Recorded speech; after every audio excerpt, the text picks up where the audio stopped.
Hey guys, today I wanted to talk about our summer homeschool plans and kind of like the same idea, show you inside my daughter's like homeschool binder. Now we homeschool year round, but we are not like a Monday to Friday or Monday to Wednesday kind of homeschool. We kind of like do school a couple days a week, but it depends. If friends want to like meet us at the playground one day, and we just like clear our calendar and we go do that. If something else comes up, if the foster kids have visits, that takes priority. I'm good with being really flexible with our homeschool. That's part of the reason we homeschool year round. That way I don't have to stress about it. Thankfully, we live in an area where we don't have to keep track of days and hours and all that. I know for those of you that have to have school like 180 days of the year or whatever, I have no idea what it even is. I would struggle with that. I feel sorry for you. Like, I don't know how that would work. Obviously that would change how we do things, but we don't have to do that. So we just do things the way we want to do them. Right now, this week actually, my husband is off this week. So we're actually still going to do some things, but we're not going to do as much as we would normally during a week. So for the past little while, my husband and I have been making a few different units for our kids to use. We've been putting them up in the shop. I've got a few of them to share here today. And we've kind of got like a couple different kinds. So if you saw my previous video a few weeks ago, I talked about our Vikings unit. That's available for free. We really just made that for our kids. It's flawed. It doesn't have answer keys. It's kind of a little bit all over the place, but that was just for fun. If you want to use it for your kids, you're more than welcome to. We are going to have a similar structured unit study. Eventually, Jared's working on one right now. The two that we're going to be doing this summer are different kinds of studies, and I'll explain those as I go into them. After doing this homeschool thing for a few years, I'm realizing I don't like to plan my entire school year. Like, yes, I still like to sit down in the summer and kind of make a general idea for the year, but I feel like deciding seasonally what we're gonna do works the best for my personality, because so often we like to rabbit trail. And so if I decide, you know, like next March, we're gonna study bees. First of all, there are no bees here in March, but whatever. Like by that time, maybe we wouldn't be interested in that topic. So I feel like I can kind of judge where we're going to be at for the next like few months, but I can't decide for like almost a year from now. So I'm going to kind of try to do this seasonally for the next little while and see how this works for us. Okay, so one of the things we're going to be doing this summer is my kids are continuing with their line a day. We have almost been doing this for a year. September will be a year. I've shared about this in a number of different videos. We just got a notebook and I made a couple different lines, and they are writing things that they did on that day. Now, this was a very flawed plan on my part because you can't find books with 365 days. I could have bought one, but I didn't. So this is only going to hold 2 years worth of memories, which is still pretty cool. But I did recently create a printable that you can use for a line a day. I wish we would have done that from the beginning.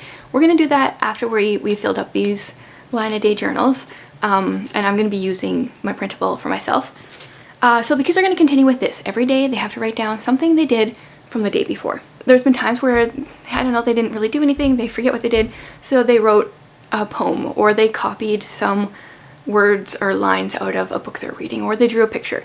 It's just kind of a little bit of a memory that will be really cool to have in years to come. Also, as far as like printables that they'll be using, what's in her binder here is the reading journal.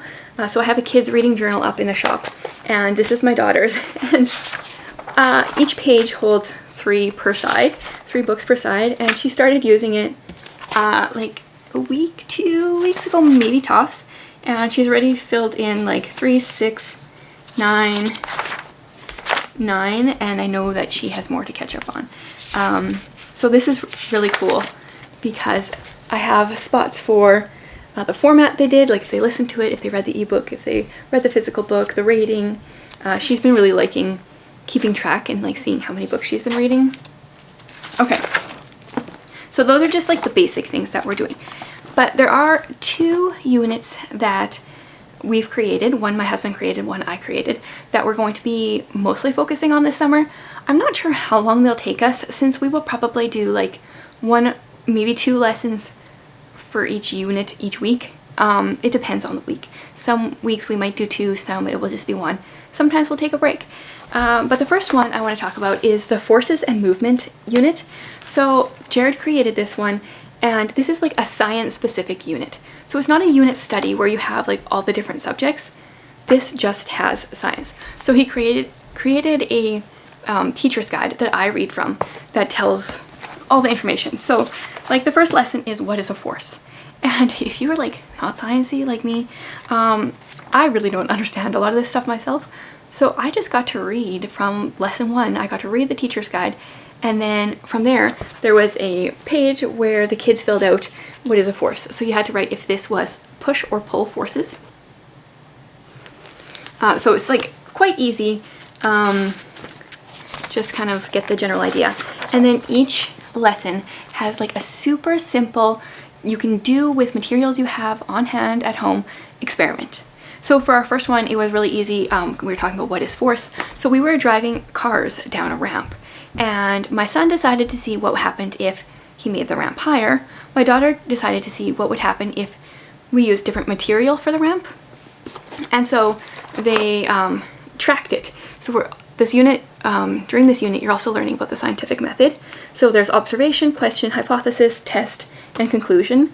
And so every day, or for every lesson, there's one of those to fill out. So this is much like shorter than the Vikings unit, which had, I don't know, like 5-ish pages per day. This just has like your one simple like worksheet type paper, and then your experiment and your room to document it. Now the experiment can take a while. Like my kids were having so much fun. There was room for 4 different varieties or different like ramp heights or materials, and they wanted to keep going. They wanted to find like different materials and vary the ramp more, and that's great. So it's really simple. It's really good for like an additional unit if you like to do a lot of different things. This could be your science for 2 weeks. It's a 10 lesson unit, so you can do it, 2 full weeks, or you can do it like us and kind of do 1 a week or so. So this one, I'll tell you actually what the lessons all are. There is what is a force, friction, air resistance, water resistance and buoyancy, tension and springs, gravity, magnets, combined forces, and Isaac Newton, simple machines, which is an inclined plane, lever and a wedge, and then simple machines, wheel and axle, screw and pulley. And this is totally up my son's alley. He loves this kind of stuff. So that is one of the units that we're going to be doing this summer. And yeah, like I said, it will probably end up being about a lesson a week for us. And the other one we're going to be doing is the Explorers unit. Since I printed this out for my kids, I've renamed it to a research unit. And this I've created very differently. So it has no teacher's guide. And it's really just teaching your kids how to research. So I'll show you, we started the very first person. So it has 10 different explorers. The very first one is Leif Erikson, who we had just done quite a bit with in the Vikings unit. So we've currently skipped over him, and we have started with, where did it go? Marco Polo. So here is Marco Polo. Actually, back up a little bit. Each person has a page where you can document the resources you use. So the books, the videos, my daughter didn't fill out her books, I see, but she did fill out her videos, and other could be like websites you use or any other information. And then for Marco Polo, actually all the explorers, their first page is the same. It's just basic information about them, when they were born, where they're from, how they explored, what they explored, and then write 5 things you learned about this explorer, just like 5 quick little things. Then each of them has a map. So this is more of a unit study. It's like a research unit study where your kids are going to be doing a variety of different subjects, but you don't have a teacher's guide to go with it. So here's the map, and for this one I said color the country he's from and the places he traveled to in orange, and then you could also like document or plot out the Silk Road. And then for this one we had creative writing. So Marco Polo was kind of known for embellishing, but also he didn't always know what things were. So he said that he had seen a unicorn crossed with a pig, which sounds kind of ridiculous, but actually it was a rhinoceros. He just didn't know what it was called. So here we have like a section where we talked about the different animals: giraffe, armadillo, jellyfish, and owl, and like how you would describe them to someone who had never seen them before. And then I had my kids create their own animal using like the body of one animal, the head of another, and there was a space to say which animals you got inspiration from and name your creation. So we have currently only done the first lesson on that one. So that was Marco Polo. There's also Leif Erikson, Christopher Columbus. I just barely printed the rest of the papers out. Ferdinand Magellan, James Cook, Lewis Clark and Sacagawea, David Livingstone, Nellie Bly. Not sure if I'm missing some in between here. Ernest Shackleton and Amelia Earhart. I think that's 10. Otherwise I missed one in here. And they're all different. So sometimes you're doing like an art thing, sometimes you're doing a creative writing thing. For Christopher Columbus, you got to write different things that he brought over to Europe from South America and Central America there, the Caribbean. You get to label parts of a ship. And then each one has space for the different resources to keep track of the books you used, the videos you watched. And then every page, every explorer has pretty much the same first page. And then the map.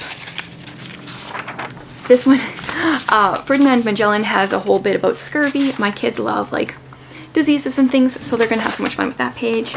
Here you name a landmark after yourself. Decide what kind of landmark you would like, because Magellan named the Strait of Magellan, and write some information about that. We've got James Cook. James Cook, he went to Australia was one of the places, so in here you just draw a picture of a kangaroo. What are some more unique ones? Lewis Clark and Sacagawea are a little bit different because it's 3 people, so there's a little bit more space to write the information. Here on theirs you can research 2 Native American tribes, and there's some information to write about them. My daughter's gonna love this page because she is obsessed with Indigenous people in our area. I mean, this isn't, I don't know if you can hear it now, the rain is like hitting the window. This isn't in our area, but because the kids we've all fostered have been Indigenous, she is very interested in Indigenous people and Native Americans. Then there's their map. And then you create a map for your neighborhood.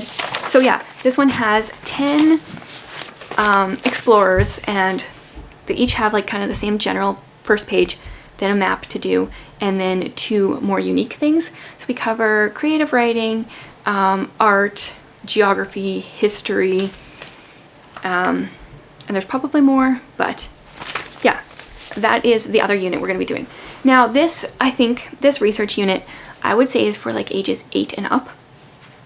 My daughter is kind of obsessed with this. She just wants to like go ahead and fill us out all on her own. My son, he's 8 now, but is definitely behind in his writing abilities.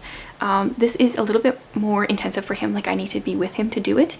So I think he'll do some of it and she'll mostly do it on her own. And I think this will be a really good learning experience for her. And I had a lot of fun creating this kind of unit. So I do believe I will be doing more like this in the future. Okay, so in addition to what I've shared already, my kids are also going to be reading most days. Like my daughter reads all the time. But my son, I gotta make sure that he is actually reading pretty much every day, because I have to sit there with him. It's a little bit harder sometimes. And then also just like more nature study stuff. We're gonna do a few trips to some lakes around us, and I don't think we're gonna do anything necessarily like sit down and write in your nature journal.